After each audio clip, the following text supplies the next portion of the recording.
G'day team, Jeremy Britton, 24-hour wealth coach. I tell a lot of people that they should have a coach. And of course there's some people who say, well, that's because it's your industry. You're just saying that because you're selling coaching. You're trying to sell me on coaching. And I'd like to give you something else to think about. In the past video, I've actually said to everybody, you are a small business. Even if you're Microsoft, you're a small business because you can get bigger. And if you're working for someone else and you say, I have a job, I'm telling you, you are a small business. At present, you only have one client. That's your boss. That's the one who's paying you right now. You're doing the work for him. Or her, as the case may be. But if you're working for someone else, then you're in a small business. You just have one client.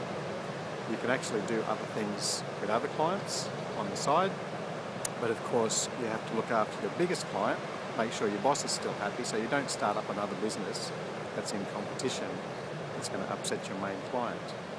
If you watch that other video, you can find out how to do other things on the side, how to monetize your passion, do what you love, and make a lot of money doing that. Now, for today, about the coaching, say, have a look at yourself as if you are a small business. You are a small business, whether you realise it or not.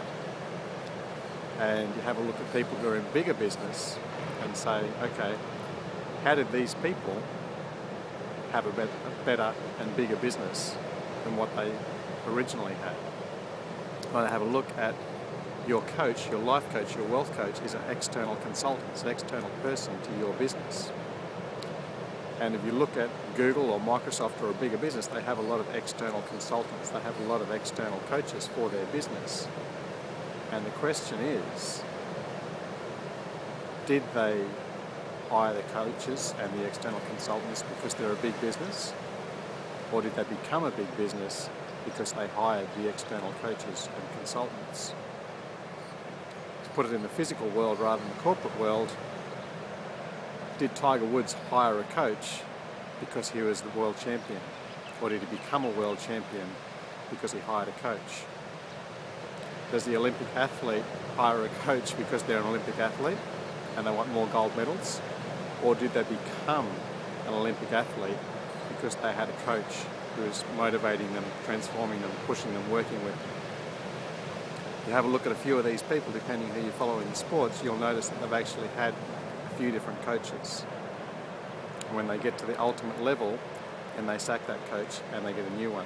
And often you don't hear about these people until they've gone through 3 or 4 different coaches. But they had to start somewhere. Everybody has to start somewhere. If you don't have a coach, if you don't have an external consultant for your business, look at how you can get one. Find out. Don't just make excuses, make progress.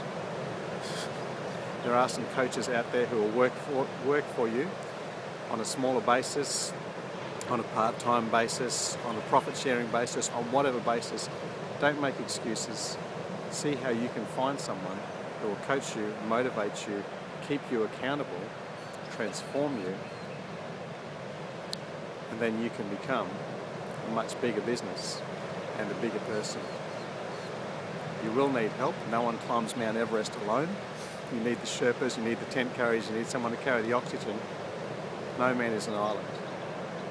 And no woman either. A little bit sexist this morning, but that's okay. I'm sure you get the point.